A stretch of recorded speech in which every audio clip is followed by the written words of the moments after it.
সন্মানীয় মুখ্যমন্ত্ৰী সৰ্বানন্দ সোণোৱাল ডাঙৰীয়া, আমাৰ চৰকাৰৰ ৰাজ্যিক শিক্ষামন্ত্ৰী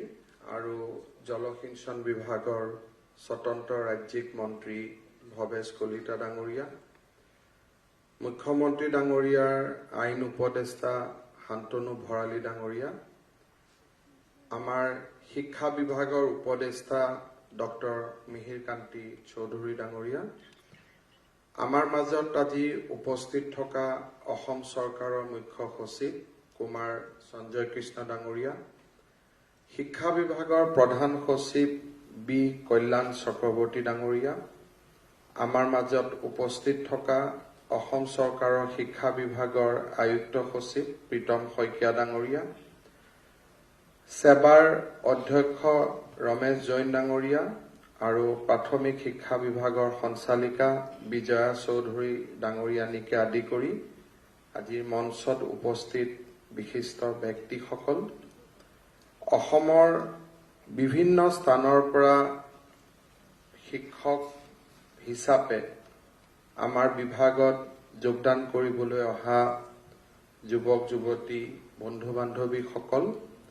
শিক্ষা বিভাগৰ উচ্চপদস্থ বিষয়াসকল আৰু আজি সমগ্ৰ অসমতে আজিৰ নিযুক্তি প্ৰক্ৰিয়াত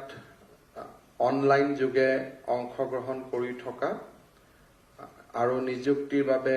আকাংক্ষিত সময়টোৰ বাবে অপেক্ষা কৰি ৰৈ থকা যুৱক যুৱতী বন্ধু বান্ধৱীসকল, আজিৰ দিনটো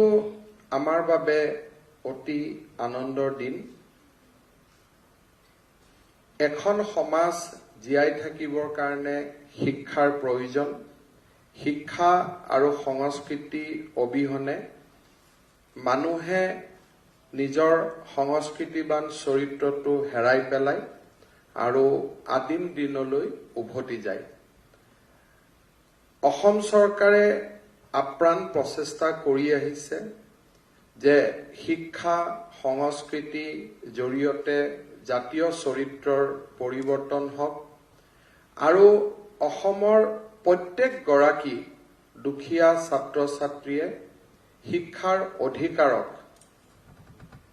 উপভোগ কৰাৰ সুবিধাকণ লাভ কৰক। শিক্ষাই সকলো ধৰণৰ বেৰিয়াৰ পাৰ কৰি প্ৰতিজনৰ দুৱাৰদলিত জ্ঞান আৰু প্ৰজ্ঞা উপস্থিত হওক। এই চিন্তাৰে বিগত এটা দশক জুৰি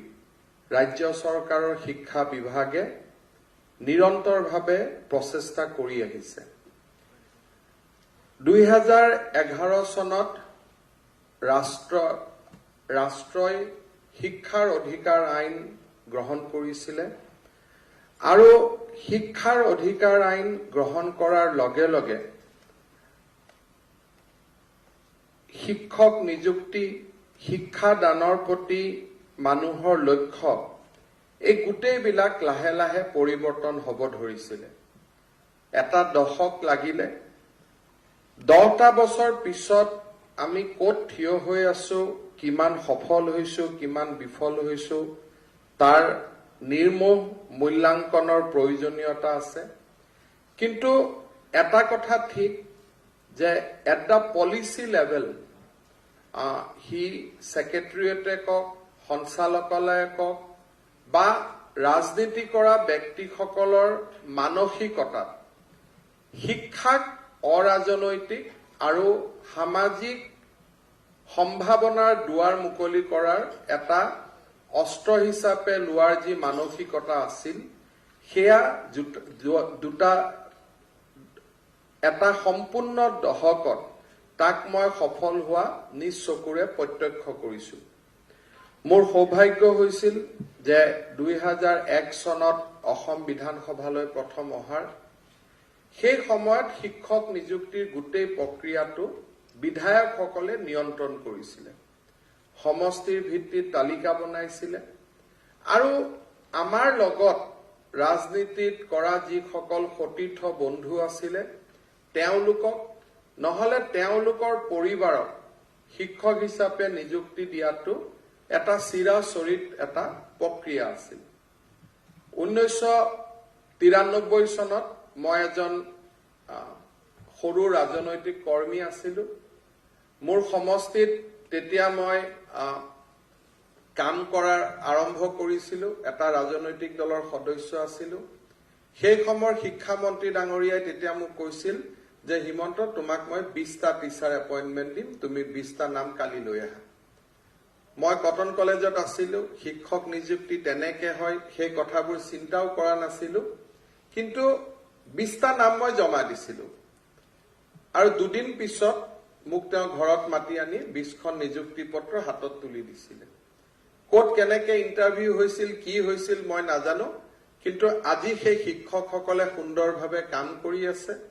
তেওঁলোকে স্কুলত গৈ আছে, এদিনৰ কাৰণেও দৰমহাত জটি পৰা নাই আৰু সুন্দৰকৈ তেওঁলোক চলি আছে। যেতিয়া মোৰ কটনৰ পৰা মই ওলাই আহিছিলো, মনত বহু প্ৰশ্ন আছিলে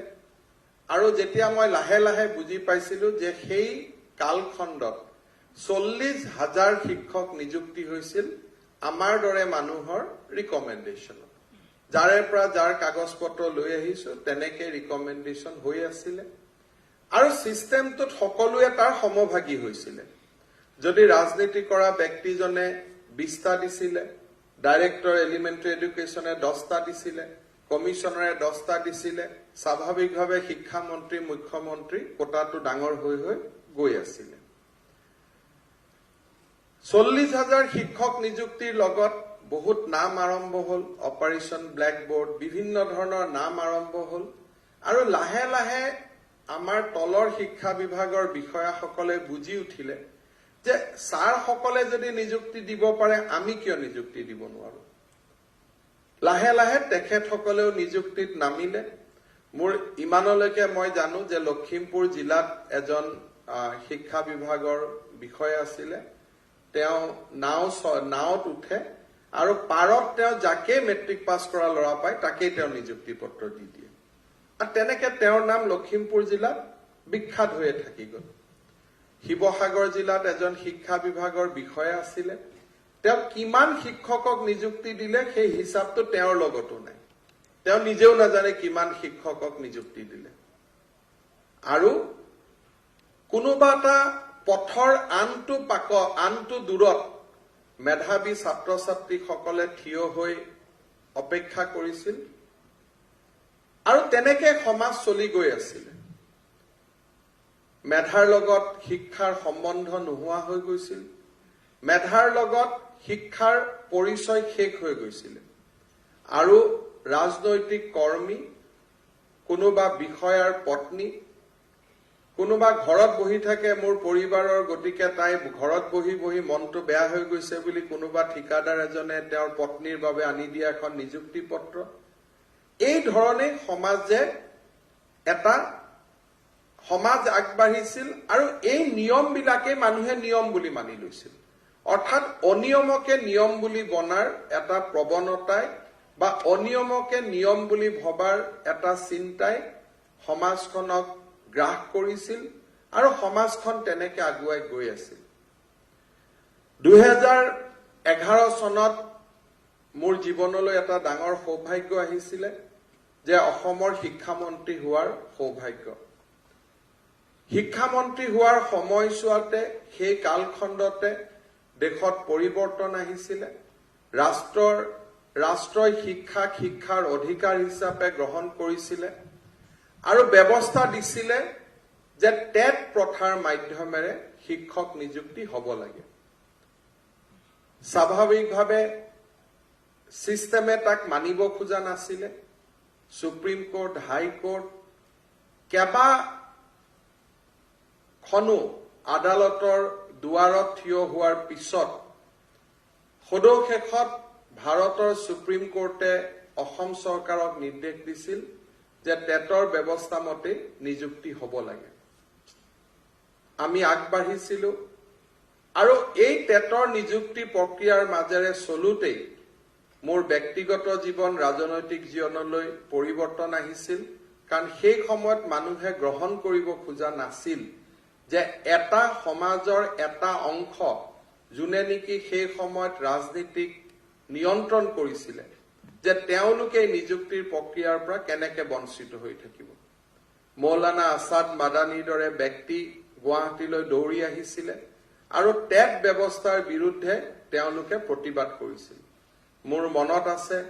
যে অসম চৰকাৰৰ সৰ্বশিক্ষা বিভাগৰ সঞ্চালিকা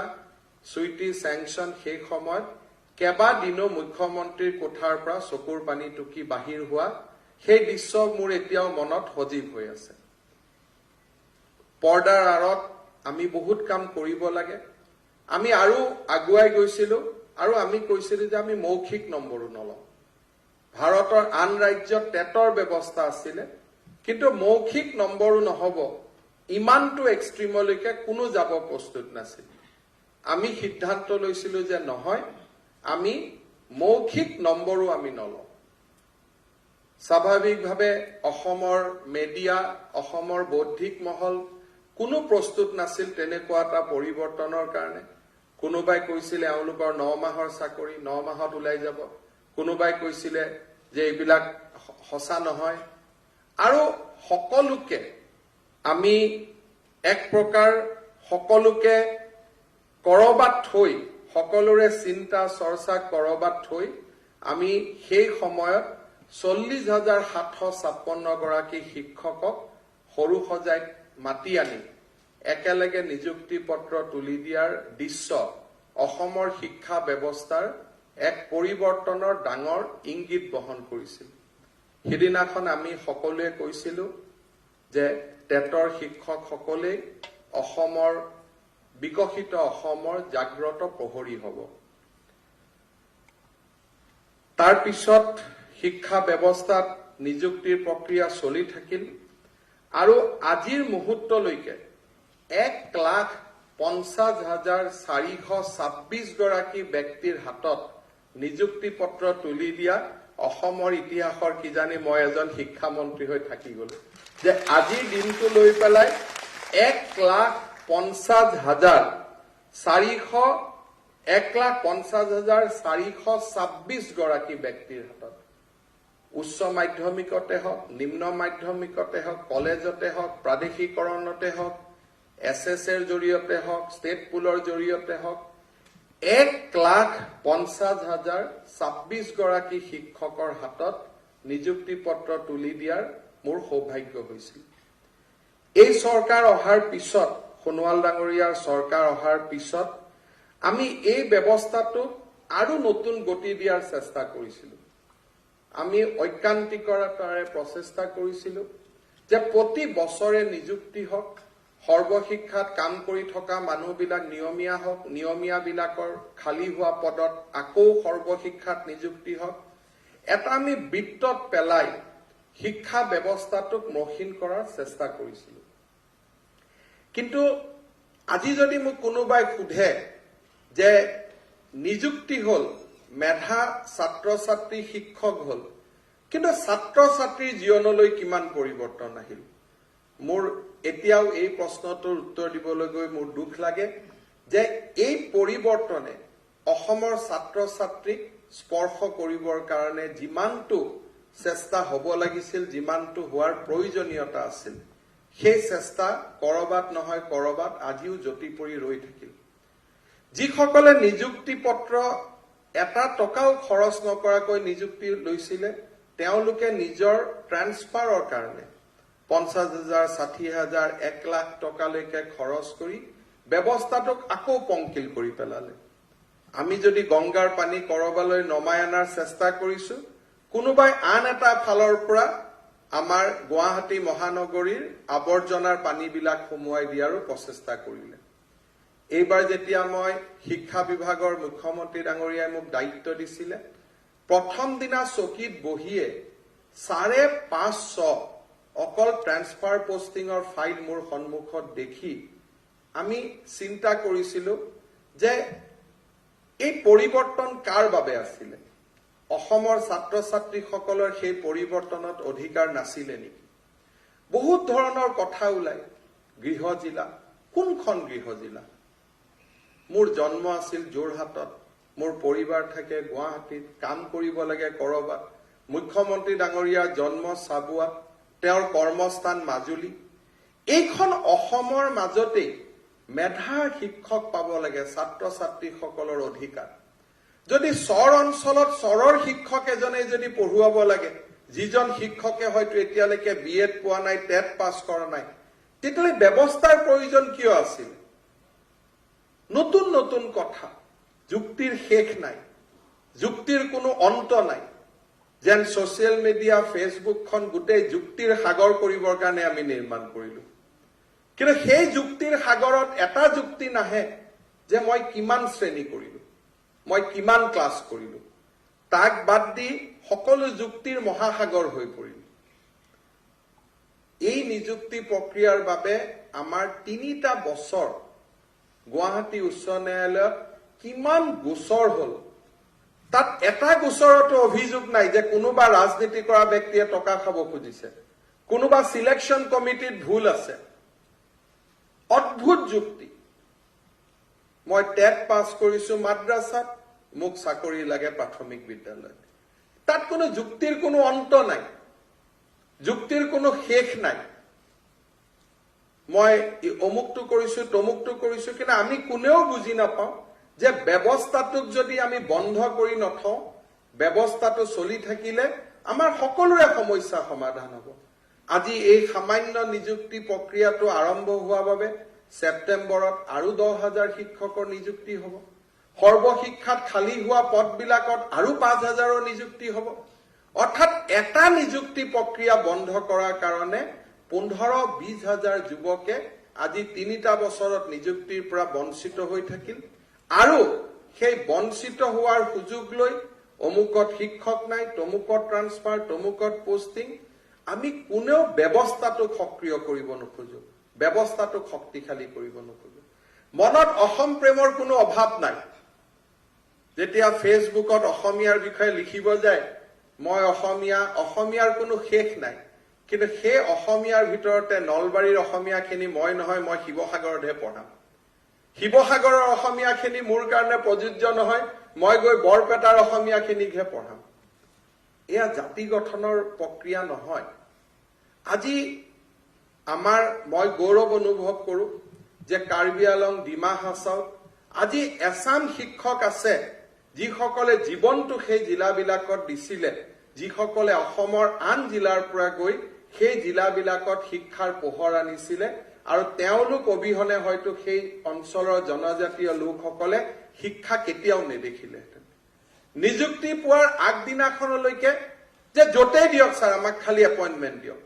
নিযুক্তি পত্ৰ পোৱাৰ হাতত লৈয়ে আমি বুজি পাওঁ যে মোৰ নিযুক্তিটো নলবাৰীত হৈছে কাৰণ মই নলবাৰীৰ মেৰিটৰ কাৰণেহে প্ৰযোজ্য মই জানো যে মেৰিটত মই কেতিয়াও ডিব্ৰুগড়ত চাকৰি নাপালোহেঁতেন মই মেৰিটত কেতিয়াও নগাঁৱত চাকৰি নাপালোহেঁতেন কিন্তু চাকৰি পোৱাৰ পিছদিনাখনৰ পৰাই আমাৰ ব্যৱস্থাটো মানসিকতাৰ পৰিৱৰ্তন হয় নিবনুৱা ডেকা ল'ৰাজনে যিজনে 2 লাখ টকা দিব পৰা অৱস্থাত নাছিলে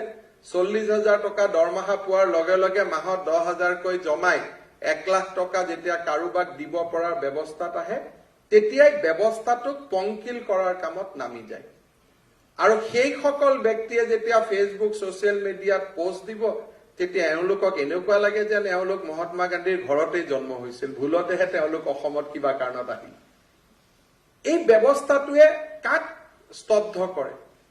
আমি যদি শিক্ষা ব্যৱস্থাত বুৱতী গংগা নমাই আনিব খুজিছো তাক যদি আমি ৰখাব খুজো সেই ব্যৱস্থাটোৱে আমাৰ দৰে শত শত দুখীয়া ল'ৰা ছোৱালীক বঞ্চিত কৰে শিক্ষাৰ পৰা বঞ্চিত কৰে শিক্ষক নহলে শিক্ষাৰ্থীৰ কোনো স্কুলত যোৱাৰ প্ৰয়োজনীয়তা বন্ধ হৈ যায় আৰু শিক্ষক নিযুক্তিৰ প্ৰক্ৰিয়া বন্ধ কৰাৰ লগে লগে সমাজত বিশৃংখলতাৰ সৃষ্টি হয় মুখ্যমন্ত্ৰী ডাঙৰীয়াই আমাক কৈছিলে যে এই বছৰত আমি 50,000 নিযুক্তি দিম 50,000 নিযুক্তি আন স্থানত সম্ভৱ নহয় আৰক্ষী আৰু শিক্ষা বিভাগত বাদ দি ডাঙৰ নিযুক্তি আন বিভাগত সম্ভৱ নহয় কাৰণ ষ্টেটৰ যিটো responsibility as per constitution state list বুলি যাক কয় ষ্টেট লিষ্টত থকা 3টা ডাঙৰ সাবজেক্টে হৈছে হেলথ এডুকেশ্যন এণ্ড ল এণ্ড অৰ্ডাৰ এই 3টাক বাদ দি নিযুক্তি সম্ভৱ নহয় কেতিয়াবা মুখ্যমন্ত্ৰী ডাঙৰীয়াক কেতিয়াবা আমাক ফেসবুকত প্ৰশ্ন কৰে যে নিযুক্তি শিক্ষা বিভাগতে কিয় নিযুক্তি শিক্ষা বিভাগতে হ'ব, নিযুক্তি আৰক্ষীত কিয় আৰক্ষী বিভাগতে হ'ব, নিযুক্তি স্বাস্থ্যত কিয় নিযুক্তি স্বাস্থ্যতে হ'ব, কাৰণ বাকী নিযুক্তি হোৱা বিভাগবিলাক অসম চৰকাৰৰ নিয়ন্ত্ৰণত নাথাকে। কনষ্টিটিউশ্যনৰ সেপাৰেশ্যন অফ পাৱাৰ্ছত ৰেলত নিযুক্তি হয়, rail is in central list, পেট্ৰলিয়ামত নিযুক্তি হয়, they are in central list. State লিষ্টত থকা যিকেইটা ছাবজেক্টত নিযুক্তি হ'ব পাৰে, পুলিচ, আৰক্ষী, হেল্থ, এডুকেশ্যন, আৰু তাতেই যদি স্বচ্ছতা আমি আনিব পাৰো, তাতেই সমাজৰ দুখীয়া ল'ৰা ছোৱালীখিনিক তেওঁলোকক আমি আন এটা মাধ্যমলৈ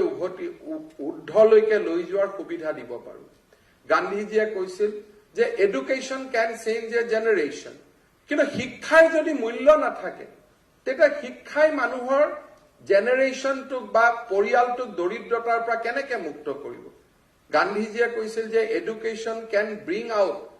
এ family out of poverty circle in just shortest period of time. কিন্তু যদি শিক্ষাৰ মূল্য নাথাকে তেতিয়াহ'লে সেয়াটোতো সম্ভৱ নহয়। আজি মোৰ মনেদি মই বুজি নাপাওঁ যে যিসকলে গংগাৰ পৰা জন্ম হৈছে তেওঁলোকৰ কাৰণে বদলিৰ প্ৰয়োজনীয়তা কিয়। গংগাৰ পুত্ৰ আছিল ভীষ্ম, জীৱনত ভীষ্মই কেতিয়াও কোনো এটাও প্ৰতিজ্ঞা ভংগ নকৰাকৈ নিজৰ জীৱনত তেওঁ তেনেকেই পাৰ কৰি দিছিল অবিবাহিত হৈ। কৌৰৱৰ হওক, পাণ্ডৱক হওক, হস্তিনাপুৰ ৰক্ষাৰ সংকল্পৰে তেওঁ নিজৰ জীৱন পাৰ কৰিছিল। আজি সেই টেট শিক্ষক আছিল সেই গংগাৰ মানৱ পুত্ৰ, কাৰণ পলিটিচিয়ান এটাত কোনো এটা জাগাত স্পৰ্শ কৰিব পৰা নাছিল। তেওঁলোকে কেনেকে সৰ্বশিক্ষা অভিযানত আহিব পাৰে যে বদলি কৰিব লাগে, কেনেকে ডাইৰেক্টৰেটত আহিব পাৰে বদলি কৰিব লাগে, কেনেকে ৰাজনীতি কৰা মানুহৰ দুৱাৰ দলিয়ে যাব পাৰে যে মোক দিয়ক। আমি যদি ৰাজনীতি কৰা ব্যক্তিৰ পৰা আপোনালোকক দূৰত পঠাব খুজিছো, আপোনালোক কিয় ওচৰ চাপি আহে। মোৰ ঘৰত যেতিয়াই টেট শিক্ষক আহে তেতিয়া মই এটাই কথা কওঁ যে মইতো 2011 চনত সপোন দেখিছিলো যে আপোনালোক আৰু আমাৰ কেতিয়াও দেখা দেখি নহয়। এটা ফেচবুকত দিয়া ইলেকশ্যনত ভোট নিদিওঁ। হাৰি যদি ইলেকশ্যনত ভোট দিয়া শিক্ষকে লাগিছিল তেতিয়াহ'লে সোণোৱাল ডাঙৰীয়াৰ সমষ্টিৰ পৰা 100টা, মোৰ সমষ্টিৰ পৰা 100টা, সেই 2011 চন এইটো ভাল আছিলে। মইতো কওঁ নিৰ্বাচনৰ পৰা বহুত দূৰত গুচি যাওঁ, ইলেকশ্যন ৰাজনীতিৰ পৰা দূৰত গৈ কেনেকে অসমৰ দৰিদ্ৰ সমাজখনক, কেনেকে দৰিদ্ৰতাৰ কৰাল গ্ৰাসত থকা সেই ছাত্ৰ ছাত্ৰীসকলক আমি দৰিদ্ৰতাৰ পৰা দূৰ কৰিব পাৰো। বহুতে ৰাজনীতিক ট্ৰিভিলাইজ কৰে যে ইলেকশ্যন উঠিবৰ কাৰণে তেওঁলোকে ৰাজনীতি কৰে। ইলেকশ্যন জিকাৰ কাৰণে আটাইতকৈ ভাল উপায় আছিল যে এই 1.5 লাখ শিক্ষকৰ 15,000 যদি মই জালুকবাৰী সমষ্টিত দিব পাৰিলোহেঁতেন, কোনোবাই যেনেকে আগতে বিভিন্ন সমষ্টিত দি গৈছিলে, তেতিয়া জীৱনত মোৰ ৰাজনীতি কৰাৰ অসুবিধা নহলহেঁতেন। মানুহে ৰাজনীতি কৰে সমাজ পৰিৱৰ্তনৰ কাৰণে, মানুহে চাকৰি কৰে সমাজ পৰিৱৰ্তনৰ কাৰণে। আজি যদি আমি ভাবো যে সোণোৱাল ডাঙৰীয়া ৰাজনীতিত আহিছে কেৱল MLA মুখ্যমন্ত্ৰী হবৰ কাৰণে, আমি ৰাজনীতিত আহিছো কিবা এটা পদবীৰ কাৰণে, সেয়া মই ভাবো সেই পৰিভাষা শুদ্ধ নহয়। মই বিনম্ৰতাৰে সৈতে আপোনালোকক অনুৰোধ কৰিম যে আমি গংগাৰ মানৱ পুত্ৰ হৈ জীয়াই থাকিব লাগে। পংকিলতাক আমি বিশ্বাস কৰিব নালাগে, পংকিলতাক আমি আনিব চেষ্টা কৰিব নালাগে। আজি ইয়াত নিযুক্তি পত্ৰ লোৱা সকলোৱে জানে যে মোৰ যদি ধুবুৰীত নিযুক্তি হৈছে সেয়া মোৰ কৰ্মৰ কাৰণে নিযুক্তি হৈছে। মই ইমানেই টেটত নম্বৰ পাইছিলো, মই ইমানেই মেট্ৰিকত নম্বৰ পাইছিলো, মই ইমানেই হায়াৰ ছেকেণ্ডেৰীত নম্বৰ পাইছিলো যে মই ধুবুৰীতেই কাম কৰাৰ কাৰণে মোৰ যোগ্যতা আছিলে। কোনোবাই যদি ডিব্ৰুগড়ত নিযুক্তি পাইছে, গুৱাহাটীত নিযুক্তি পাইছে, তেওঁলোকে নিজে জানে যে মই জীৱনৰ যিখিনি কৰ্ম, যিখিনি মই মেট্ৰিকৰ সময়ত কষ্ট কৰিছিলো, হায়াৰ ছেকেণ্ডেৰীত কষ্ট কৰিছিলো, ডিগ্ৰীত কষ্ট কৰিছিলো, টেটৰ পৰীক্ষাত কষ্ট কৰিছিলো, এইখিনিয়ে মোক ডিব্ৰুগড়ৰ বাবে উপযুক্ত কৰি তুলিছে। আৰু সেইখনকে কৰ্মস্থান, সেইখনকে জীৱনৰ লক্ষ্য হিচাপে লৈ তাত থকা ছাত্ৰ ছাত্ৰীসকলৰ জীৱন কিমান মই পৰিৱৰ্তন কৰিব পাৰো, সেয়া হৈছে মোৰ জীৱনৰ লক্ষ্য। মই এদিন ৰাতি লখিমপুৰৰ বগীবিলৰ তলত এখন মিচিং গাঁৱত আছিলো। ৰাতিপুৱা স্কুলখনলৈ গৈছিলো, স্কুলত সিদিনাখন স্কুলটোল পৰিষ্কাৰ হৈ আছে মই ছাত্ৰ ছাত্ৰীসকলক বাৰে বাৰে সুধি আছো তোমালোকৰ শিক্ষক শিক্ষয়িত্ৰী কোন তিনিজনৰ নাম কয় মই ইয়াতো দুজন আছে তিনিজনৰ নাম কিয় কয় বহুত অনুসন্ধান কৰি মই গম পালো যে এগৰাকী শিক্ষয়িত্ৰী আন এগৰাকী শিক্ষকক দৰমহাৰ 5000 টকা দি তাত নিযুক্তি কৰি থৈ দিছে তেওঁ প্ৰক্সিত কাম কৰিব দেখি মই সিদিনাখনে সেইগৰাকী শিক্ষকক মাতি আনি যি একচন লবলগীয়া আছিল মই লব পাৰিলোহেঁতেন কিন্তু মই মাত্ৰ এটাই চিন্তা কৰি উভতি আহিছিলো যে এই মানসিকতাৰে আমি কোনখন অসমীয়াৰ আমি উন্নতি কৰিম কোনখন অসমৰ উন্নতি কৰিম ফেসবুক সোশ্যাল মিডিয়া দি অসমৰ জীৱনৰ উন্নতি হ'ব নে আমি আমাৰ কাম আৰু কৰ্মৰে আমি জীৱন অসমীয়া জাতিটোক উন্নতিৰ পথত লৈ যাব পাৰিম অমুকে অসম নষ্ট কৰি দিলে তমুকে তমুক কৰি দিলে কিন্তু যেতিয়া নিজৰ গাত আমি সিকুটো তেতিয়া আমি কেতিয়াও অন্তৰ্মুখী নহওঁ আনজনে কি কৰিছে চাই থাকিম কিন্তু নিজৰ অন্তৰৰ ভিতৰত সোমাই যে মই জাতিটো কি উভতাই দিলো মই মোৰ পিতৃ মাতৃক কি উভতাই দিলো মই মোৰ সমাজক কি উভতাই দিলো সেইখিনি চিন্তা কৰাৰ সাহস হয়তো আমাৰ বহুতৰে নাই মই আমাৰ শিক্ষা বিভাগৰ বিষয়া কৰ্মচাৰী সকলোকো কওঁ যে যিটো মুহূৰ্ততে মই শিক্ষা বিভাগত নাথাকো সেইটো মুহূৰ্ততে কিয় ট্ৰান্সফাৰ পোষ্টিং আৰম্ভ হয় সেইটো মুহূৰ্ততে কিয় নিযুক্তিৰ প্ৰক্ৰিয়া থমকি যায় কালি পৰহিটো আমি আঁতৰিব লাগিব আমি ব্যৱস্থাটো কিয় ব্যৱস্থালৈ ৰূপান্তৰ কৰিব নোৱাৰো আজি মই হাতত এখন লিষ্ট লৈ আহিছিলো যদি আপুনি চাই 2011-12 নিযুক্তি 12-13 নিযুক্তি 13-14 নিযুক্তি 14-15 নিযুক্তি 15-16 16-17 নিযুক্তি নাই তাৰমানে ব্যৱস্থাটোৱে এতিয়াও ইনষ্টিটিউচনেলাইজ হ'ব পৰা নাই ব্যক্তিৰ ওপৰত চলি আছে ব্যক্তিৰ ওপৰত চলিলে সমাজৰ পৰিৱৰ্তন হ'ব নোৱাৰে সেই ব্যক্তিজনে নিজক ভাবিব পাৰে যে মই নহলে সমাজ নচলে মই নহলে এপইন্টমেন্ট নহয় সেইটো ব্যক্তিগত অনুভূতি কিন্তু যেতিয়ালৈকে ব্যৱস্থাটো যদি নিয়ন্ত্ৰণত নাহে ব্যৱস্থাই যদি কাম কৰিব নিশিকে তেতিয়াহলে তাতটো আৰম্ভ হ'ব নোৱাৰে যেতিয়া শিক্ষক নিযুক্তিৰ কাম আৰম্ভ হয় বিত্ত বিভাগক দেখুৱাম ধুবুৰীত ডিব্ৰুগড়ত খালী পোষ্ট আছে নিযুক্তি কৰাৰ সময়ত চিন্তা কৰিম যে এতিয়াতো ডিব্ৰুগড়ত খালী পোষ্ট নাই গোটেইবোৰ ট্ৰান্সফাৰ কৰি আনি দিলো আকৌ ফাইলটো নতুনকৈ পঠাও নতুন অনুমোদন লাগে এনেকে চলি থাকুতে থাকুতে থাকুতে থাকুতে একোটা জীৱন 40 বছৰ পাৰ হৈ যায় 41 বছৰ বহিব 38 গৈ 39 হয় তাৰ পিছত আকৌ তেওঁ আৰম্ভ কৰিব যে মইতো অমুক তাৰিখে মোৰ বয়স 38 আছিল আজি মোৰ 39 হৈ গল এতিয়া এক বছৰ এক্সটেনশন কৰ আকৌ তাৰ প্ৰক্ৰিয়া আৰম্ভ হ'ল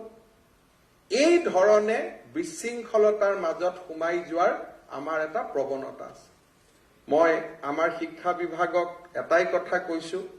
যে মুখ্যমন্ত্ৰী ডাঙৰীয়াই কৈছিল যে 55,000 নিযুক্তি হ'ব লাগে আমি প্ৰচেষ্টা কৰিছো যে আমাৰ দায়িত্বত থকা নিযুক্তিখিনি আমি সম্পূৰ্ণ কৰিব লাগে সেপ্টেম্বৰ মাহৰ প্ৰথম সপ্তাহত আমি আকৌ শিক্ষক নিযুক্তিৰ বিজ্ঞাপন দিম আপোনালোকে চিন্তা কৰক ইয়াত আপোনালোকৰ মাজতো দুই এজন কেছ কৰা ল'ৰা ছোৱালী আছে ইয়াত নাই অনলাইনত ৰখি আছে কিন্তু আমি কাক বন্ধ কৰি থৈছিলো আজি যেই মুহূৰ্ততে আমি খুলিম 7-8,000 10,000 সেপ্টেম্বৰত আমি নিযুক্তি দিব পাৰিম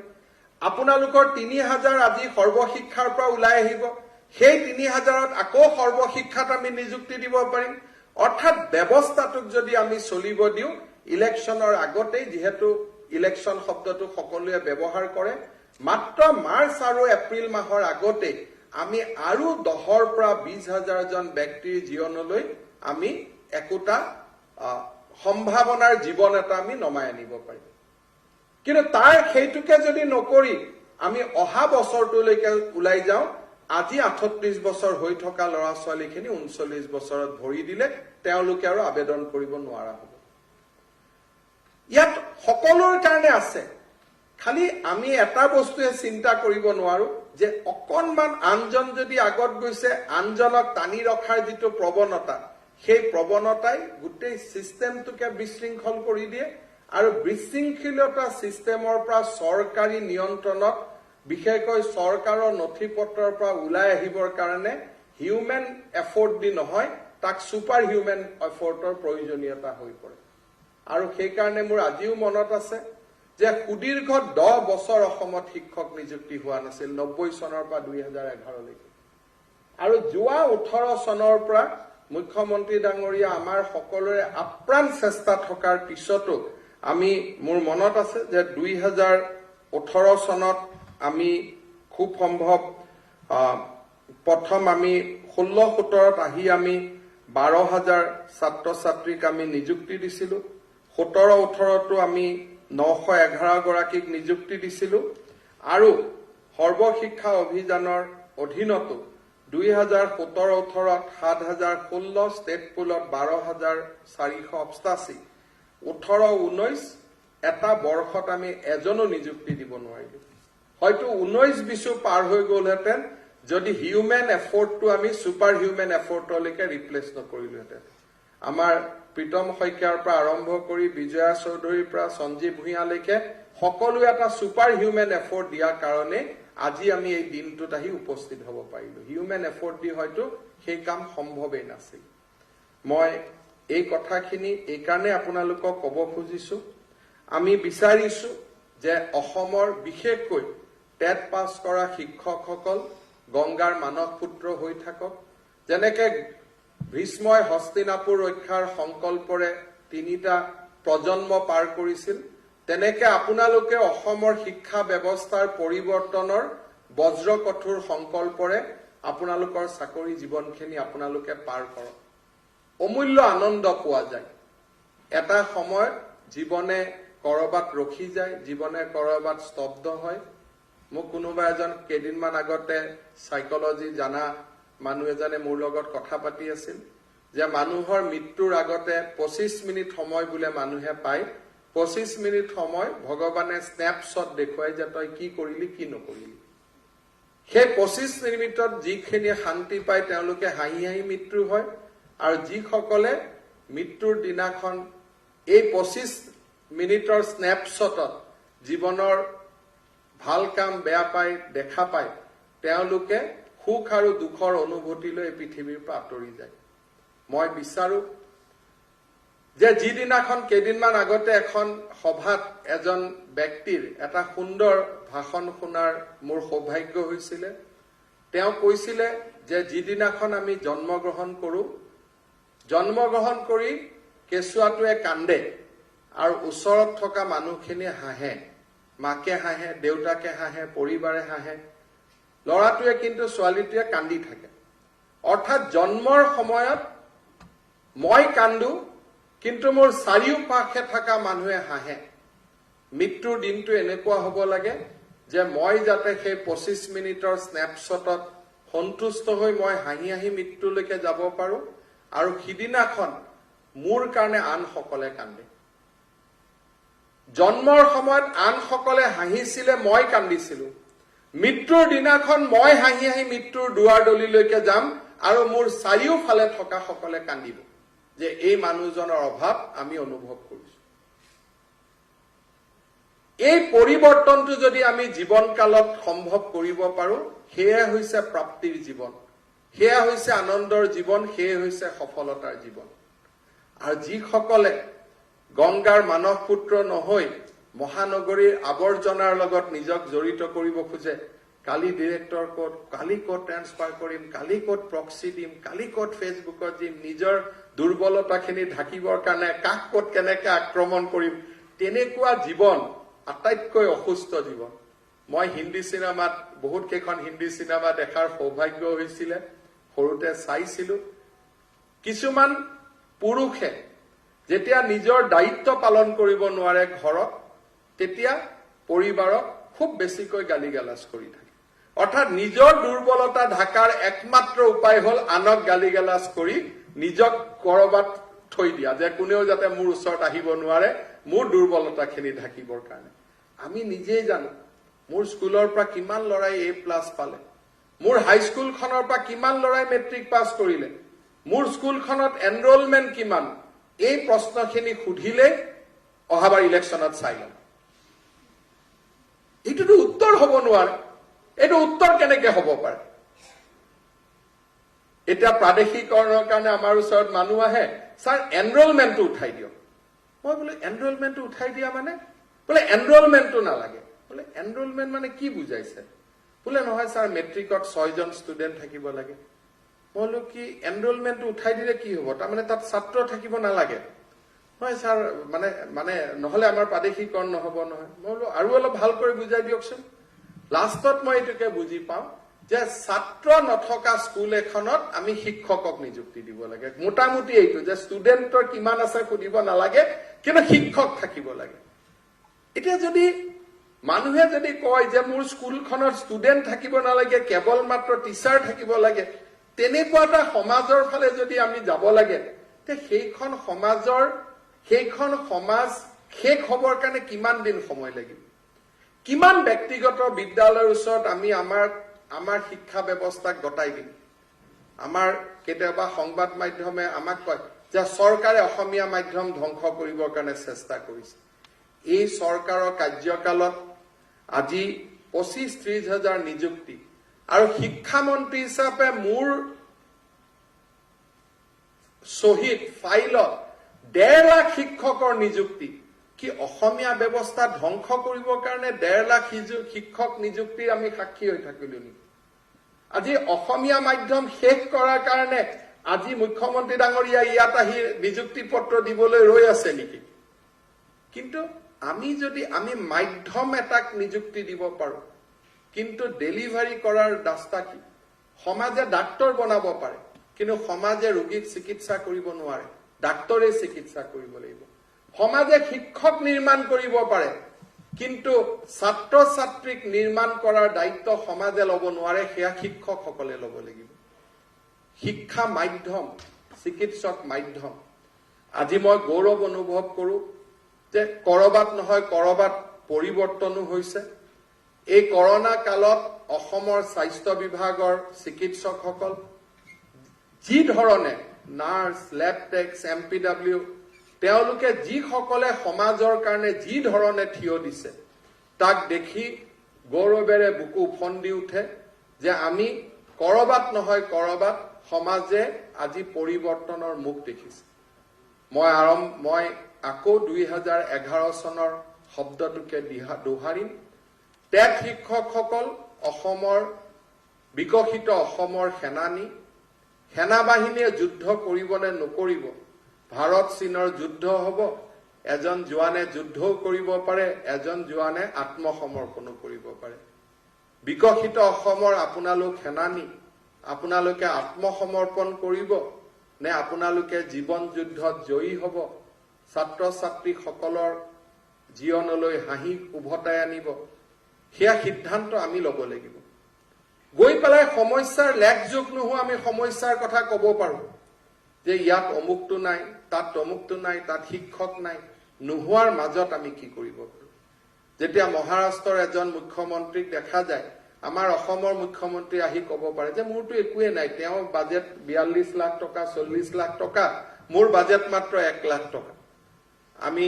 এবাৰ কেৰালাত আমি মিটিঙত গৈছিলো মুখ্যমন্ত্ৰী ডাঙৰীয়া আমি সব মুখ্যমন্ত্ৰী ধুনীয়াকৈ চাৰ্টাৰত আহিছে আৰু উভতি গৈছে আমি অসমৰ ডেলিগেশ্যনটো ইণ্ডিয়ান এয়াৰলাইন্সৰ ফ্লাইটত আমি উভতি আহিছিলো তেতিয়া আমি ক'ব পাৰো ইমান ডাঙৰ ডাঙৰ মুখ্যমন্ত্ৰীসকল জেটত আহিছে জেটত গুচি গৈছে অসমতো একোৱে নাই সেইবুলি আমি বহি থাকিম নেকি আমি অসমখনক সেই পৰ্যায়লৈকে নিৰ্মাণ কৰিব লাগিব আজি আমাৰ নাই নোহোৱাখিনি শুদ্ধ কৰাৰ কাৰণে ভগৱানে আমাক পঠাইছে সেইখিনিক পৰিৱৰ্তন কৰাৰে দায়িত্ব আমাৰ মই আপোনালোকৰ জীৱনৰ এটা নতুন দিনত আপোনালোকক শুভেচ্ছা জনাইছো আশা কৰিছো যে আমি আমাৰ দায়িত্ব পালন কৰিম অসমৰ যোৱা 10 বছৰৰ সফলতা আছিলে যে শিক্ষা আৰু ৰাজনীতিক মাজত এখন ডাঙৰ ৱাল আমি নিৰ্মাণ কৰিছিলো সেই ৱালখন ৰাজনীতি কৰা ব্যক্তিসকলে ভাঙিব চেষ্টা নকৰে তেওঁলোকৰ ওচৰত মেছেজ আছে তেওঁলোকে জানে যে আপোনালোকে ইয়াত নুসুমাব আৰু কোনো নিয়মত নহয় অসমৰ ৰাজনীতি কৰা সকলো দলৰ সকলো ব্যক্তিক আমি এটা কথাত নম্বৰ দিব লাগিব যে 2012 চনত বিধানসভাত সকলোৱে সংকল্প লৈছিল যে আমি এডুকেশ্যনত নুসুমাম তেওঁলোকে তেওঁলোকৰ কথা ৰাখিছিলে আজি এই নিযুক্তি প্ৰক্ৰিয়াত এজন মানুহেও স্থানীয় বিধায়কক লগ পাবলগীয়া হোৱা নাই। বিজেপি, এজিপি, কংগ্ৰেছ, মই সকলোকে কম যে অসমৰ ৰাজনীতি কৰা ব্যৱস্থাটোৱে শিক্ষাৰ পৰা নিজক আজি বহুত যোজন দূৰত আঁতৰাই ৰাখিছে। মুখ্যমন্ত্ৰী ডাঙৰীয়া কেইবাখনো বিশ্ববিদ্যালয়ৰ উপাচাৰ্য আচাৰ্য আছিল। প্ৰথম যেতিয়া কেবিনেটত আমি কথা পাতিছিলো, মুখ্যমন্ত্ৰী ডাঙৰীয়া আৰু আমি বহি সিদ্ধান্ত লৈছিলো যে মুখ্যমন্ত্ৰী ডাঙৰীয়া কোনো ইউনিভাৰ্চিটিৰ চেঞ্চেলৰ নহয়। এটাকৈ বিধানসভাত আমি আইন আনিছিলো আৰু তেওঁৰ পৰিৱৰ্তে ৰাজ্যপালক আমি বিশ্ববিদ্যালয়ৰ আচাৰ্য নিযুক্তি কৰিছিলো। বহুতে সেই সময়ত পলিটিকেল কুৱেশ্যনো আনিছিলে যে হিমন্তই কটনৰ পৰা কটনৰ চেঞ্চেলৰ পোষ্টৰ পৰা CMক আঁতৰালে। কিন্তু সিদ্ধান্ত মোৰ নাছিল, সিদ্ধান্ত মুখ্যমন্ত্ৰী ডাঙৰীয়াৰ আছিল যে আমি ৰাজনীতি আৰু শিক্ষা আমি দূৰত ৰাখিব লাগে। মই মাত্ৰ তেখেতৰ নিৰ্দেশটো পালন কৰিছিলো শিক্ষামন্ত্ৰী হিচাপে। সেই ধৰণৰ স্থিতপজ্ঞ এক ভূমিকা আজি অসমৰ ৰাজনীতি কৰা মানুহসকলে লৈছে। মই ভাবো টেট শিক্ষকসকলেও একেটাই সংকল্প লওক। কোন ডাইৰেক্টৰ আমি চিনি নাপাওঁ, কোন DO আমি চিনি নাপাওঁ, কেনেকে ট্ৰেন্সফাৰ হয় আমি নাজানো। আমি মাত্ৰ নিৰন্তৰ কাম কৰিম। এটা সময় আহিব, বিধানসভাত আইন হৈছে, কম্পিউটাৰত ট্ৰেন্সফাৰৰ আবেদন আহিব, তাতে আবেদন কৰিব, মেৰিটত আবেদন হ'ব আৰু গোটেই ব্যৱস্থাটোক শৃংখলিত হ'ব সুযোগ দিয়ক। এই শৃংখলিত ব্যৱস্থাটোৱেহে আমাক আনন্দ দিব, আমাক হৰ্ষান্বিত কৰিব। এই ব্যৱস্থাটোৰ ফালে আমি যাবৰ কাৰণে চেষ্টা কৰাৰ প্ৰয়োজন আছে আৰু মই ভাবো আপোনালোকে সেই প্ৰয়োজনীয়তাক আপোনালোকে স্বীকাৰ কৰিব। আজিৰ দিনটো আমি বহুখিনি নিযুক্তি দিব খুজিছিলো, কিছু বাধাৰ কাৰণে মই নাজানো। আমাৰ মুখ্য সচিব ডাঙৰীয়াও ইয়াত আছে যে আমি বহুত বছৰৰ পৰা চেষ্টা কৰিও আমি শিডিউল ট্ৰাইব হিলছৰ থকা পোষ্টবিলাক আমি পুৰা কৰিব নোৱাৰা হৈছো। প্ৰায় 2000 পোষ্ট আজিৰ দিনটোতো খালী হৈ আছে। আমি বিচাৰো কাৰ্বি আলং উত্তৰ কাছাৰৰ পৰা বহুত ল'ৰা ছোৱালী ওলাই আহক, শিক্ষক নিযুক্তিত যোগ দিয়ক। কিন্তু বহু চেষ্টাৰ পিছতো, স্পেচিয়েল টেট আদি অনুষ্ঠিত কৰাৰ পিছতো আজিৰ নিযুক্তি প্ৰক্ৰিয়াটো আমি প্ৰায় 2500 পোষ্ট আমি খালী ৰাখিবলগীয়া হ'ল শিডিউল ট্ৰাইব হিলছৰ উপযুক্ত কেণ্ডিডেট নোপোৱাৰ কাৰণে। কি কৰিব পৰা যায় মই ভাবো যে চৰকাৰে কালেক্টিভলি চিন্তা কৰিব লাগে। আমি সাময়িকভাৱে ইয়াক ডিৰোষ্টাৰ কৰিব পাৰো নেকি। পিছত আকৌ সেই কমিউনিটিৰ পৰা যেতিয়া মানুহ ওলাব আমি পোষ্টখিনি উভতাই দিম। কাৰণ প্ৰতি বছৰে আমাৰ 3000-4000 পোষ্ট খালী হয়। কোনোবা এটা মুহূৰ্তত অকল তেখেতসকলৰ বাবে আমি নিযুক্তি কৰিব পাৰো বা আন যি নহওক কিবা এটা চিন্তা কৰাৰ প্ৰয়োজনীয়তা আছে। কেইটামান পোষ্ট আমি খালী ৰাখিবলগীয়া এইটো কাৰণে হৈছে যে সেইকেইটা পোষ্টত যদি আমি নিযুক্তি দিব চেষ্টা কৰিলোহেঁতেন অসমৰ বাহিৰৰ পৰা বহুত শিক্ষক ইয়াত আহি যোগদান কৰিলেহেঁতেন। আমি বাহিৰৰ পৰা অহা মানুহ বেয়া নাপাওঁ, ময়ো ভাৰতীয়, আমাৰ ল'ৰা ছোৱালীও বেলেগত কাম কৰে, তেওঁলোকো আহিব। কিন্তু অসমীয়া ভাষা নাজানিলে স্কুলত আমি সোমায়ো আমি শিক্ষকৰ দায়িত্ব পালন কৰিব নোৱাৰো। সেইবাবে আমি নীতিগতভাৱে বাহিৰৰ ল'ৰা ছোৱালী যিসকল মেৰিটত স্থান লৈছিল তেওঁলোকৰ অসমীয়া বা লোকেল লেংগুৱেজ নজনাৰ কাৰণে আমি তেওঁলোকক নিযুক্তি দিব পৰা নাছিলো। তাৰ কাৰণেও কিছু পোষ্ট আজি আমাৰ খালী থাকি গ'ল। আজি আমি ইয়াতে 5315 গৰাকী শিক্ষক শিক্ষয়িত্ৰীক আমি নিযুক্তি দিম। আজি নিযুক্তি পোৱাৰ লগে লগে সোম মঙ্গলবাৰৰ ভিতৰত আপোনালোকে বিদ্যালয়সমূহত যোগদান কৰিব। কাৰণ মই প্ৰতিটো দিনেই যোৱা কালিও 4টাকৈ হাইকোৰ্টত কেছ আছিলে, যোৱা কালিও 4টা কেছ লাষ্ট সময়তো আমি তাক ডিফেন্ড কৰিবলগীয়া হৈছে। গতিকে আজি যিসকলে ইয়াত আমাক অনলাইনত চাই আছে মুখ্যমন্ত্ৰী ডাঙৰীয়াই পৰ্টেলটো ৰিলিজ কৰি দিয়াৰ লগে লগে নিজৰ নিজৰ নিযুক্তি পত্ৰ ডাউনলোড কৰিব পাৰিব য'তে আছে আৰু তাৰ পৰা তেওঁলোকে গৈ বিদ্যালয়খনত যোগদান কৰক। আপোনালোকেও যোগদান কৰক। আৰু যোৱাকালি কেবিনেটত এটা ভাল সিদ্ধান্ত হৈছে যে চাকৰিৰ ঊৰ্ধ্বতম বয়স আমি 40 বছৰলৈকে আমি বঢ়াই দিছো গতিকে এজৰ কাৰণে যিসকলে কেছ কৰি আছিল তেওঁলোকৰ সমস্যা নিজে সমাধান হল 40 বছৰৰ লগত যদি এসটি এসসি হয় মই 45 বছৰলৈকে আবেদন কৰিব পাৰিম আৰু ওবিসি হলে মই 43 বছৰলৈকে আবেদন কৰিব পাৰিম 3-year exemption for OBC 5 years for ST-SC general 40 OBC 43 ST-SC 45 গতিকে অহা সেপ্টেম্বৰ মাহৰ 7 তাৰিখৰ আগতে আমি আৰু এটা নতুন নিযুক্তি প্ৰক্ৰিয়া আৰম্ভ কৰিম হাই স্কুলৰ নিযুক্তি প্ৰক্ৰিয়াও আমাৰ সেপ্টেম্বৰ মাহৰ প্ৰথম সপ্তাহতে আৰম্ভ হ'ব শিক্ষা বিভাগৰ ভিতৰতে ফেব্ৰুৱাৰী মাহৰ আগতে মুখ্যমন্ত্ৰী ডাঙৰীয়াৰ 50,000 লক্ষ্যটো চুবৰ কাৰণে আমি চেষ্টা কৰি আছো যদি শিক্ষা বিভাগেদি ইমান নোৱাৰো অকনমান স্বাস্থ্য আৰু পুলিচ যোগ হৈ যাব কিন্তু আমি লক্ষ্যত আমি অৱতীৰ্ণ হ'ম এইটোৱে হৈছে যে প্ৰতিটো কথাই প্ৰতিটো সংকল্পই এইমছৰ পৰা আৰম্ভ কৰি মেডিকেল কলেজলৈকে কৰোনা যুদ্ধৰ পৰা বানপানীলৈকে সপোন আৰু সংকল্পক বাস্তৱত ৰূপায়িত কৰাই আমাৰ লক্ষ্য আজিৰ দিনটোলৈকে পৰমাত্মাৰ আশীৰ্বাদত সেই লক্ষ্যত আমি উপনীত হোৱাৰ দিশত আগবাঢ়িছো অসমৰ ৰাইজৰ আশীৰ্বাদত আমি আমাৰ লক্ষ্য পাম সপোন দেখিম সপোনবিলাক আমি সংকল্পলৈ ৰূপান্তৰিত কৰিম আৰু সংকল্পক আমি সিদ্ধি আৰু প্ৰাপ্তিলৈ ৰূপান্তৰিত কৰিম এই আমাৰ লক্ষ্য বহুত বহুত ধন্যবাদ